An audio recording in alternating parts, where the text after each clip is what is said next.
Assalamualaikum warahmatullahi wabarakatuh, Bapak Ibu Guru yang saya hormati, yang saya banggakan. Bayangkan Bapak Ibu Guru, setiap bulan ASN yang lain itu menerima tunjangan mereka tepat waktu. Tapi guru yang mendidik generasi bangsa justru sering menunggu tanpa kepastian. Nah, kenapa bisa begitu? Bukankah guru itu juga ASN ya? Lalu di mana sebenarnya letak masalahnya? Nah, uh, kalau kita berbicara tentang ASN, berarti kita berbicara tentang sistem yang seharusnya terbit, terstruktur, dan terjamin. Mulai dari gajinya yang lancar, tunjangan yang lancar, maupun mekanisme yang jelas. Nah, tapi ketika masuk ke ranah tunjangan guru, baik itu tunjangan profesi guru, tunjangan sertifikasi, maupun tambahan penghasilan yang lain, realitanya sering berbeda ya. Ada yang cair per 3 bulan, ada yang terlambat berbulan-bulan, ada yang tertahan hanya karena masalah administrasi kecil. Pertanyaan sederhananya adalah, jika guru adalah bagian dari ASN, mengapa sistem pencairannya itu tidak sesederhana ASN yang lain? Nah, di video ini saya akan kupas bagaimana seharusnya sistem tunjangan itu bekerja, kenapa sering terjadi keterlambatan, kemudian di mana bottleneck-nya sistemnya, dan solusi agar tunjangan guru itu benar-benar bisa lancar seperti ASN yang lain. Tapi sebelum saya membahas ini lebih dalam, saya menginformasikan kepada Bapak Ibu Guru bahwa bagi Bapak Ibu Guru yang ingin mendownload e-book yang bisa digunakan untuk pegangan guru dalam mengajar, pegangan siswa untuk belajar, modul-modul PPG, buku-buku PAUD, ataupun e-book yang bisa digunakan untuk menambah penghasilan Bapak Ibu Guru, Bapak Ibu Guru bisa mendownloadnya melalui link yang sudah saya sediakan dalam deskripsi di setiap video saya. Nah, kita mulai Bapak Ibu Guru. Jadi status guru dalam sistem ASN, kita ketahui bahwa guru ASN baik itu P3K maupun PNS secara hukum itu adalah bagian dari aparatur sipil negara. Artinya secara prinsip mereka itu menerima gaji pokok, kemudian tunjangan melekat termasuk tunjangan keluarga dan tunjangan jabatan dan lain-lain, kemudian tunjangan profesi bagi yang sudah bersertifikat. Nah, secara logika ya, sistem pemerintah, tunjangan ini itu seharusnya menjadi bagian dari sistem payroll integrasi, seperti tunjangan ASN yang lain. Nah, mengapa tunjangan ASN yang lain itu bisa dikatakan sangat lancar ya? Jadi, seperti misalnya tunjangan ASN guru itu biasanya terintegrasi dalam sistem kepegawaian pusat, dalam hal ini adalah BKN ataupun Kementerian Keuangan. Kemudian yang kedua itu menggunakan mekanisme penggajian rutin bulanan, ya, dan tidak bergantung pada verifikasi data eksternal yang kompleks ya, seperti pada guru-guru ya. Juga tidak melalui validasi berlapis kinerja administrasi sekolah. Nah, sistemnya itu sederhana. Jadi data pegawai, kemudian validasi oleh pegawai, otomatis masuk sistem gaji rutin ya, seperti itu. Dan itu dibayarkan setiap bulan. Jadi bisa dikatakan mekanismenya itu lebih sederhana dan terpusat dibandingkan dengan mekanisme yang diterapkan oleh guru-guru gitu ya. Nah, pertanyaan berikutnya adalah mengapa tunjangan guru itu sering terlambat? Nah, ini yang banyak dikeluhkan oleh teman-teman guru. Sebenarnya kalau kita lihat Bapak Ibu Guru, kalau kita telah lebih dalam, ternyata ada beberapa faktor sistematik yang menyebabkan tunjangan guru itu seringkali terlambat. Jadi yang pertama itu Bapak Ibu Guru ada ketergantungan pada data Dapodik ya. Ini merupakan salah satu penghambat kenapa tunjangan guru itu seringkali terlambat, karena Bapak Ibu Guru harus update datanya di Dapodik ya. Nah, kalau kita update data di ketergantungan kepada data di Dapodik, maka tunjangan guru itu sangat bergantung pada 1 jam mengajar itu minimal harus 24 jam. Kemudian sinkronisasi Dapodik ya, ada status sekolah serta validasi operator sekolah. Nah, jika ada kesalahan kecil di dalam Dapodik ini, maka jam itu tidak akan terbaca, sinkronisasi mungkin akan terlambat, data kemudian tidak valid. Nah, pada akhirnya tunjangan itu bisa tertahan ya beberapa bulan, atau bahkan kita lihat yang pada kasus yang triwulan aja gitu ya. Bahkan sampai detik ini pun yang triwulan 3 dan 4 serta kekurangan triwulan 4 itu masih belum terbayarkan. Nah, ini salah satu sebenarnya indikator kenapa hal semacam ini itu tidak diselesaikan ya, dan ini sudah berlarut-larut bertahun-tahun gitu ya.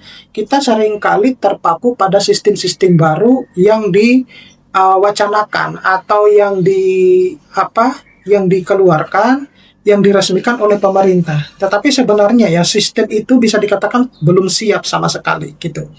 Kemudian yang kedua itu adalah adanya mekanisme transfer daerah ya, seperti pada THR 100% seperti TPG 100% di THR dan gaji ke-13. Jadi ada beberapa sebenarnya tunjangan guru ya yang ditransfer itu dari pusat ke daerah. Salah satunya itu adalah TPG 100% di THR dan gaji ke-13. Nah, lalu diproses oleh pemerintah daerah. Nah, baru kemudian disalurkan ke guru. Nah, artinya prosesnya itu adalah dari pusat, kemudian ditransfer ke provinsi atau kabupaten, baru ditransfer ke sekolah, baru diteruskan ke guru. Nah, jadi semakin banyak layer-layer ini, maka semakin besar potensinya akan delay. Ya, salah satu contohnya adalah pencairan tunjangan profesi guru 100% yang dalam THR dan gaji ke-13 yang tahun 2025 yang belum diterima oleh Bapak Ibu guru. Kemudian ada sistem triwulan ya, yang sebelumnya yang tahun 2025, meskipun sekarang itu sudah sistem bulanan ya, tapi bukan berarti yang sistem bulanan itu tidak mendapatkan masalah. Ya, buktinya adalah mereka-mereka yang SKTP-nya terbit di tanggal 20, 26, 28 Januari, ini sudah memasuki minggu kedua bulan Februari, itu belum juga tertransfer gitu. Dan bahkan guru-guru itu sebenarnya menanti penjelasan resminya. Apa yang menyebabkan mereka itu belum mendapatkan TPG-nya, padahal secara syarat, secara administrasi, kalau kita lihat SKTP itu sebagai syarat untuk pencairan tunjangan sertifikasi guru, kan logikanya SKTP sudah terbit ya. Artinya kalau SKTP terbit, maka tunjangan profesi guru yang merupakan hak Bapak Ibu guru itu semestinya harus sudah tersalurkan. Nah, tetapi kenyataan di lapangan tidak seperti itu, gitu ya. Jadi bisa dikatakan begini Bapak Ibu guru, berarti kita tidak bisa berharap ya bahwa SKTP itu ketika SKTP terbit, bukan berarti jaminan pencairan tunjangan sertifikasi guru itu akan lancar, gitu. Karena kalau kita bermain logika, kalau SKTP-nya terbit, berarti tunjangan sertifikasinya akan cair, ya. Minimal kalau misalnya tidak tepat waktu, itu ada jeda beberapa waktu atau tidak ada penjelasan ya, entah itu dari Info GTK ataupun dari Kemendikdasman, entah itu penjelasannya itu bersurat ataupun melalui website dan lain sebagainya. Nah, masalahnya kan sejak bertahun-tahun permasalahan ini seringkali terjadi bahwa hak-hak Bapak Ibu guru itu seringkali tidak didapatkan tepat waktu. Nah, ini yang sebenarnya apa sih sebenarnya yang dipikirkan oleh atasan kita terkait sistem yang mereka seringkali bisa dikatakan dibanggakan ya gitu ya. Tapi pada dasarnya sistem itu tidak berjalan. Kemudian yang keempat itu ada validasi beban kerja ya. Jadi ASN yang lain itu Bapak Ibu guru ya, selain guru ya dan dosen. Jadi kayak seperti Polri dan ASN yang lain itu tidak perlu validasi jam kerja spesifik gitu ya. Kalau kita itu kan harus 24 jam mengajar seperti itu. Nah, guru itu harus memenuhi 24 jam tatap muka, tidak boleh kurang. Kalau kurang pasti kalau kurang pasti sertifikasinya tidak akan dicairkan. Harus sesuai dengan mata pelajaran yang linier. Kemudian harus sekarang menjadi guru wali dan lain banyak hal semacam-macamnya gitu. Artinya guru itu lebih pada kemudian disibukkan untuk hal-hal yang bersifat administratif daripada untuk mengembangkan potensi keilmuan untuk baik guru maupun siswanya gitu. Nah, ini yang juga tidak saya pahami apa yang sebenarnya terjadi dengan pendidikan kita saat ini gitu. Jadi satu perubahan jadwal saja itu bisa mempengaruhi tunjangannya. Apalagi kita harus memperhatikan rombel dan lain sebagainya. Pokoknya banyak banget lah seperti itu. Nah, selanjutnya itu adalah dampak keterlambatan ya. Jadi secara prinsip administrasi negara seharusnya itu bisa lancar gitu ya. Jadi jika kita melihat dari perspektif tata kelola, guru itu adalah ASN. Ya, itu pertama harus dipahami dulu ya, meskipun ada juga guru non ASN. Anggaran itu sudah dialokasikan dalam APBN atau APBD. Nah, sistem digital itu sudah tersedia ya, data kepegawaian juga sudah terputus gitu. Nah, maka secara teori tidak ada alasan sistematik untuk keterlambatan berulang gitu. Jadi kalau misalnya satu kali terlambat, oke lah. Ini masalahnya sejak bertahun-tahun keterlambatan itu sering terjadi. Nah, permasalahan lebihnya itu pada integrasi sistem yang belum optimal, kemudian over validasi administrasi, dan perbedaan ketenaga kerjaan pusat dan daerah. Bahkan dengan beberapa kali pernyataan Dirjen GTK ya, sepertinya hampir sudah tidak ada kepercayaan guru-guru itu untuk mendengarkan pernyataan Info G3 karena sama saja itu hanya cuma apa cuma lewat sebentar aja gitu, mungkin hanya untuk memberikan ketenangan kepada guru secara secara singkat gitu ya, tetapi sebenarnya tidak juga menyelesaikan masalah gini. Nah, dampak keterlambatan itu mengapa ini penting? Karena guru itu bergantung pada tunjangan sebagai bagian besar penghasilannya. Ya, apalagi kita ketahui bahwa penghasilan guru itu kan kecil ya. Kemudian banyak guru itu mencicil rumah atau kendaraan dari estimasi TPG-nya. Dan ketidakpastian finansial itu mempengaruhi kesejahteraan psikologis ya. Mulai dari kesejahteraan guru itu berpengaruh pada kualitas pendidikan.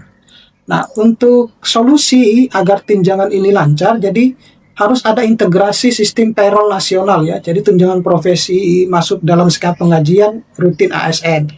Kemudian otomasi validasi dan jam mengajar. Jadi sistem real time itu bukan bukan lagi harus menunggu 24 jam dan sebagainya lah gitu ya.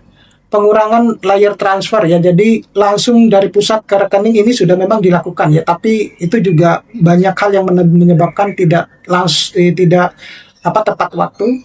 Kemudian standarisasi nasional, jadi mengurangi variasi kebijakan daerah lah.